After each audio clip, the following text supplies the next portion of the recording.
Lors du Conseil des ministres du 19 février 2025, une somme de plus de 159 millions de francs CFA a été approuvée pour financer l'audit du fichier électoral.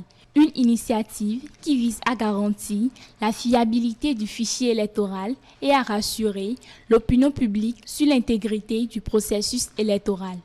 En général, toute fin de mission génère un regain de vertu, un regain d'engagement au service du bien de manière absolue. Quand on est en début de vie ou de mandat, de mission qu'on sort, on fait les choses avec tellement de fougue que parfois on ne prend pas le temps de dire est-ce que vraiment ce que je fais c'est ce qui est attendu de tous. Et quand on est à la fin, on a cette préoccupation-là. À bon entendeur. Vous savez ce qui me préoccupe.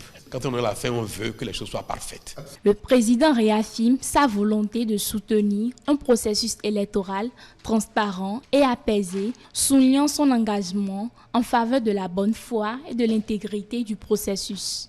Je comprends très bien, je m'en réjouis. Et je voudrais vous dire combien cette démarche est à saluer en tant que société civile.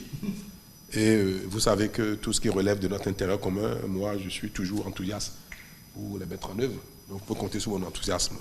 La rencontre a été l'occasion d'échanges directs sur les modalités de l'audit, tout en assurant la garantie de l'indépendance des experts impliqués dans le processus. Il s'agit d'un travail technique. Ça là, je le répète tout le temps, je l'ai répété sur tous les toits, travail technique et scientifique qui n'a rien à voir avec des connotations politiques. Pourquoi? Pour la petite comparaison. Comparaison n'est pas raison, Monsieur le Président de la République. La voie qui est derrière nous, là, c'est là. La marina que vous avez très bien embellie, là. On a fait un appel d'offres pour prendre une entreprise qui va réaliser l'ouvrage. Toujours pour cet ouvrage-là, on a fait un appel d'offres pour prendre une entreprise qui va assurer le suivi et le contrôle de l'ouvrage. Et toujours pour cet ouvrage-là, on a pris encore une autre structure qui va assurer l'audit de l'ouvrage. Je ne ferai jamais rien qui puisse aller dans le sens contraire de la nation. Jamais. Avec cet engagement renouvelé à garantir la crédibilité du processus électoral, le comité de pilotage entre désormais dans la phase opérationnelle de l'audit, un travail de fond qui sera mené en toute indépendance par ses membres.